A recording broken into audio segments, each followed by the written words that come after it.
January 6th, Monday, 4 p.m. We'll go ahead and get our call to order and roll call, please. Mayor Shirley? Here. Commissioner Blanchard? Here. Commissioner Crawford? Here. Commissioner Hardy? Here. Commissioner Householder? Here. Okay. Everyone that can, up in the audience, if you can stand, and we'll do the Pledge of Allegiance in a moment of silence. Pledge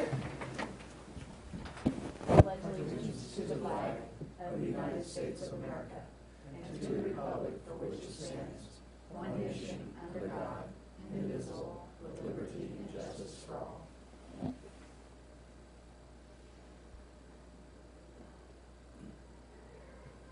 Thank you. We have no awards or proclamations today. Now is the time we can do citizens forums. If anyone would like to come up and speak about anything that's not on today's agenda, now is your time to do so.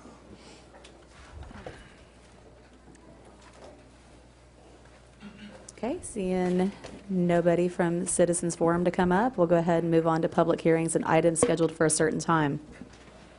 Item 5.1, public hearing and report on petition number 4360, requesting the vacation of a 10-foot east-west utility easement located on Lot 8, Block 4, and the replat of Schipple Addition, Blocks 4 and 5, and part of Block 3, and vacation of the west 10 feet of the 32-foot wide utility easement located on Lot 5, Block 1 of the King Addition to allow for the creation of a combined building site for a new small animal clinic. 5.1A, first reading, ordinance number 14-10726. Mr. Andrew.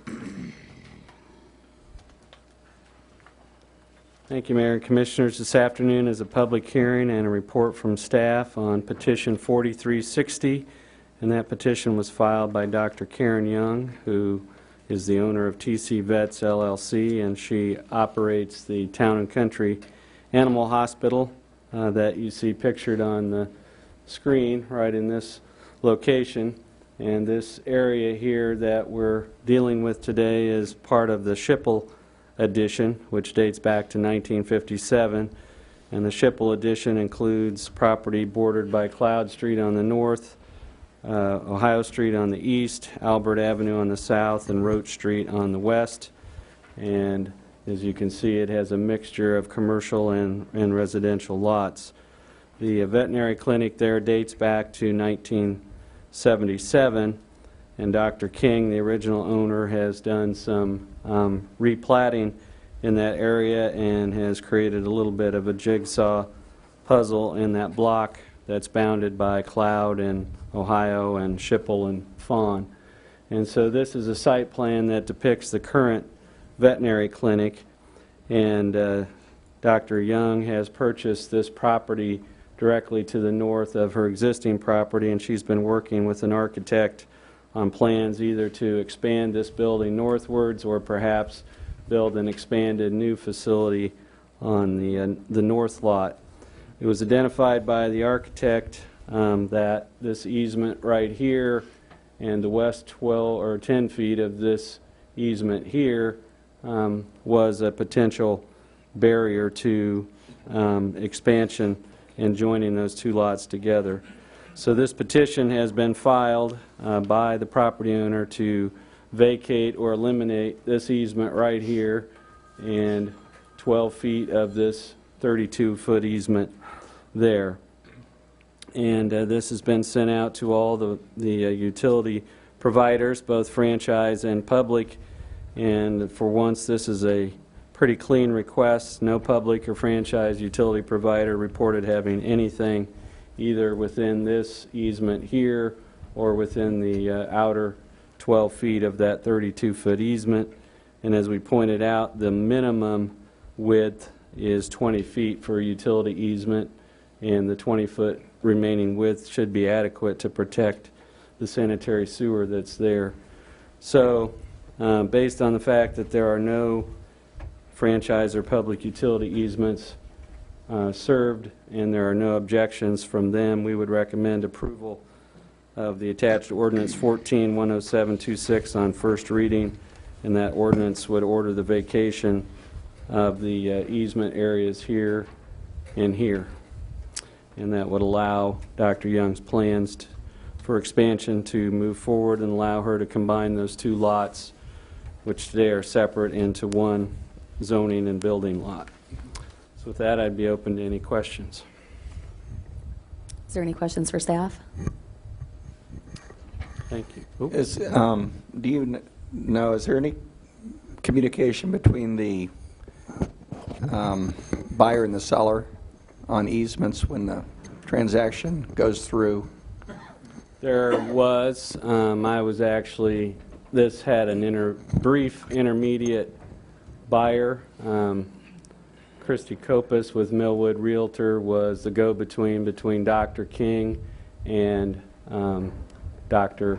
Young, and it was identified at the time of purchase that this was a potential impediment, and what we did was waited until we had a survey of the property, which you have in your packet, and also this plan from the architect, Mr. Ediger, to make sure we knew what easements were potentially in interference with her plans.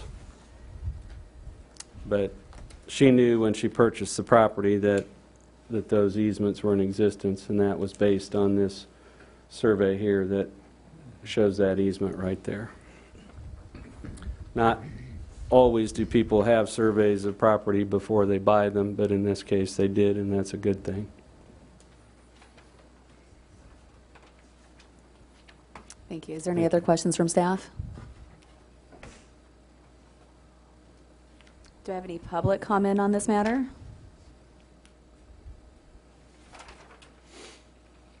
Go ahead and close the public hearing. Madam Mayor, I move that we adopt ordinance number 14-10726.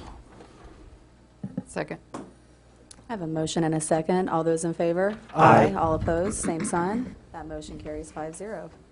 Move on to consent agenda. Item 6.1, approve the minutes of December 30th, 2013. Item 6.2, resolution number 14-7064, appointing members to various boards and commissions. Item 6.3, set a hearing date to hear an appeal of the Heritage Commission's approval of Certificate of Appropriateness, application CA 13-2, filed by the Salina Regional Health Center. Is there anything a commissioner would like removed from the consent agenda? If not, I'd entertain a motion. Madam Mayor, I move that we approve the consent agenda. Second? I have a motion and a second to approve the consent agenda. All those in favor? Aye. All opposed? Consent agenda is approved. On to administration. Item 7.1, resolution number 14-7065, authorizing the city manager to renew the agreement to provide administrative services for a self-funded health benefit plan and individual and a aggregate stop-loss with Blue Cross Blue Shield of Kansas. Ms. Fisher. Thank you, Mayor and Commissioners. The City of Salina Health Insurance Program has been self-funded since '97. Blue Cross Blue Shield of Kansas has provided our administrative services and stop-loss coverage. And over the course of the last few years, we have been covered at $150,000 stop-loss for one covered life and an aggregate of 120%. Which is really like a large deductible. Once one individual has over $150,000 of claims, that's where that stop loss kicks in, or in the event that we would have claims exceeding 120% of what we're projected for our year, we would also have insurance there that would cap those expenses. And is that 120% for total for the city or per person? That would be, the aggregate is across the Total, board, okay. yes, our total group. Thank you. The blue sheet does reference an attached summary. However, that did not get attached in the packet, and you do have that now at your, I guess, with your packet. You do have that information. And what this was received from Blue Cross Blue Shield of Kansas. This is typically one of the sheets they would give us for consideration, whether or not we want to, accept, I guess, that proposal or direct them in another direction. If you recall, last year we weren't pleased with our renewal, particularly the stop-loss proposal, and we had intended to go out to bid for third-party administration services as well as stop-loss. When it came time to get ready to make that decision, you might recall a memo Mr. Gage provided from our consultant that recommended that we defer this for 1 year. He had multiple reasons, but primarily that was contingent on if we had a favorable renewal, and also just to see how the implementation of the exchanges would play out, and to see, there's just so much activity going on because of healthcare reform. A lot of variation in the market, and we just don't know what to expect. So I guess keeping that in mind, we wanted to see what the renewal looked like, and in staff's opinion, we did have a very favorable renewal. We looked at our funding. This year, we did start trending a little higher than anticipated, and if you recall at budget time, we set aside a 5% increase for next year. Next year being the current, starting February 1, 2014 health insurance budget. We did bump that to 8%, just to keep from running to a deficit at the end of the year and to keep us from having to make up a large portion next year. So staff's comfortable with that adjustment. And looking at our, I guess, the proposal and basically what we call flat. We had a flat renewal, which they weren't expecting our claims to be higher than what we'd experienced this year, which we are very fortunate for, because national claims trend, according to Mr. Charlesworth, our consultant, are running at 6.5%, if not higher.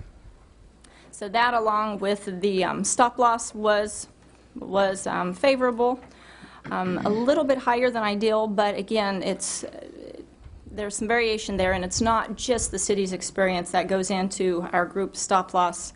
They look at what's happening across the state.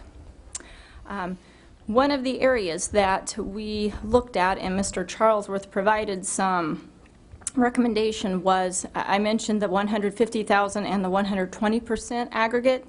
He recommends that we really strongly consider that 130% aggregate level, and staff agrees. He said for our size of group, really we don't, it's not uncommon if we have reserves to not even carry that aggregate coverage, but really for around $1,000 it provides us a lot of protection from that worst case scenario that we really have a bad claims year. So the proposal that we have in front, that basically the overall increase is less than a percentage. It's 0.12% across the board by renewing at a $150,000 and a $150,000 individual stop loss, and the $130,000 aggregate, which does move it from 120 to 130. That also results in a savings of premiums of about $27,000 just by moving that aggregate up 10%. Blue Cross continues to be a very good claims administrator. They have a large enough network that we are still taking advantage of the discounts, which is one of the other reasons that we've held on to them for so long and haven't been encouraged to go out, because they do have so many, I guess, agreements and networks in the state that at this point in time, Mr. Charlesworth also felt it would be hard to compete with that until everything's settled down just a little bit. So recommended action would be either to authorize the city manager to execute the agreement, as I've laid out in front of you, or to authorize the city manager to execute an agreement at another coverage level. And I'd be happy to answer any questions. Any questions for staff? Thank you.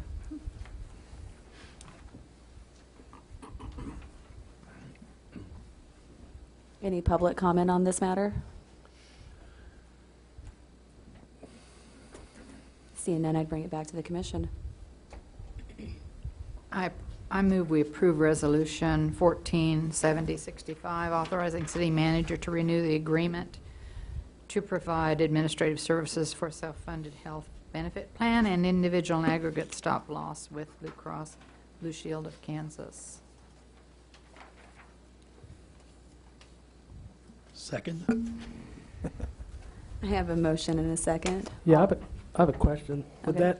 do you need part of that motion to be at the 130%, or is that already contained? I'll look for clarification. My understanding, what we had asked them to provide to us was the rates based on that 130. So I guess it's a renewal, but we've defined what that renewal would be. Okay. So I don't know that anything. I think to keep it clean, it'd be good to go ahead and reference the 130%. It's not in the resolution, but the resolution, in essence, references that contractual paperwork. I'm sure it's in there, but just to be sure, I would reference it. Okay. You want to reference that, Kay, on your motion? I move we approve resolution number 147065, authorizing city manager to renew the agreement to provide administrative services for a self-funded health benefit plan and individual and aggregate stop loss at 130% with Second. Blue Cross Blue Shield Yeah. of Kansas.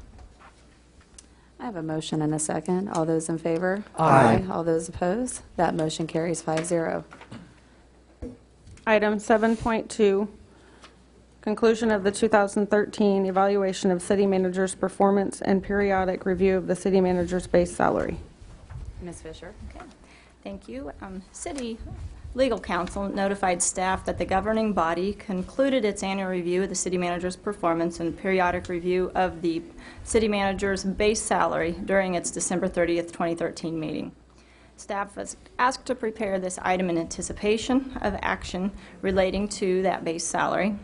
City employees generally were eligible in 2013 for a merit-based increase in the base salary of up to 3% effective upon their respective employment anniversary date and dependent upon the results of that evaluation. The governing body has advised staff of its intent to award the city manager with a merit-based increase in base salary of 3% retroactive to his July 16th, 2013 employment anniversary. The city manager's current base salary is $132,768. A 3% increase of $3,983 will result in a modified base salary of $136,751. The last adjustment to the base salary was in July 2008. The fiscal impact of any modification of the base salary would be equal to the amount of the change plus any expense directly resulting from the change in the salary, such as the share of capers, contributions, deferred compensation, and the associated payroll taxes. In accordance with the goal number 3, the city will provide the highest quality of services consistent with governing body direction, available resources, and staff commitment to quality. The recommendation of these matters of the evaluation of the city manager's performance and the determination of the city manager's base salary are strictly within the purview and discretion of the governing body. Therefore, staff makes no recommendation. If the governing body chooses to award the city manager with a merit-based increase of 3%, they may do so by considering the following motion. Mayor, I move that the city manager be awarded a merit-based increase in base salary of 3% retroactive to his July 16th, 2013 employment anniversary date, and that the HR director would take actions as are necessary to implement the change. Do I have any questions for staff? Thank you again, Ms. Fisher. Do I have any public comment on this matter?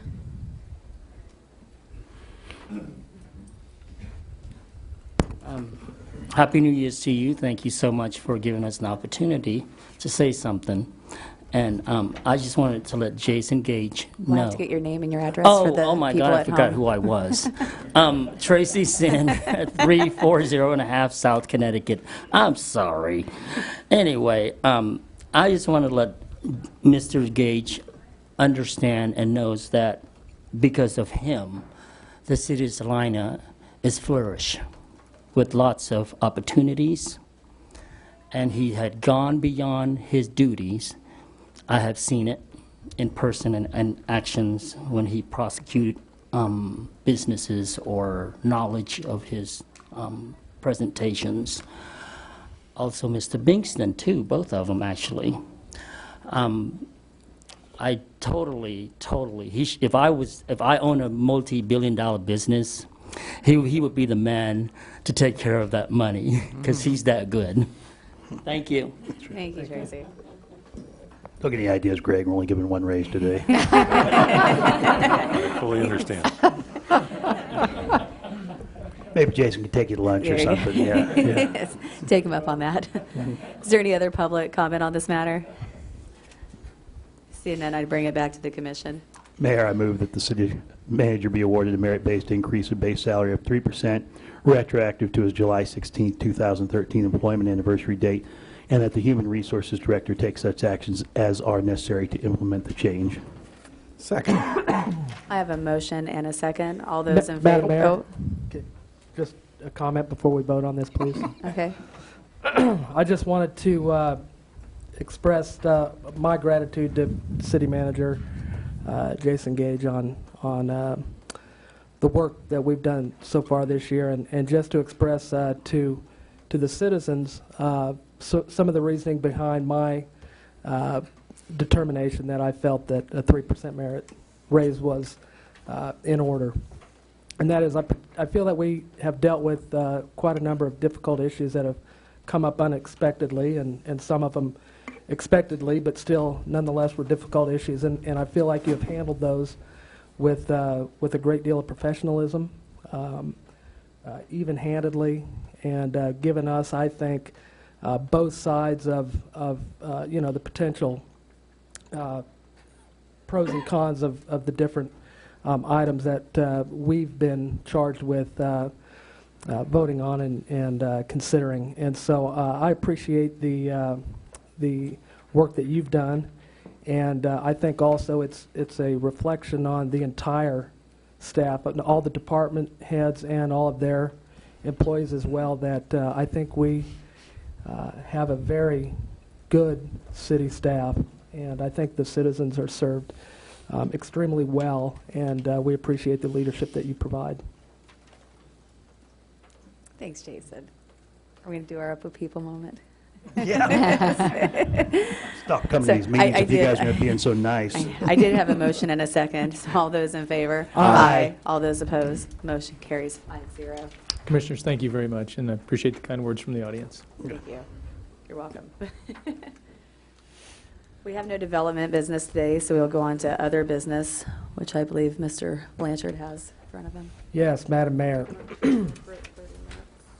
Madam Mayor, I move to recess into executive session for 1 hour to discuss with legal counsel matters subject to the attorney-client privilege for reasons that the public discussion of those matters would waive the privilege and adversely affect the city's interest in the matters, and reconvene at 5:25 p.m. Second. Do we expect any action? We do not. No action, okay. I have a motion and a second for executive session. All those in favor? Aye. All opposed? We are going into executive session.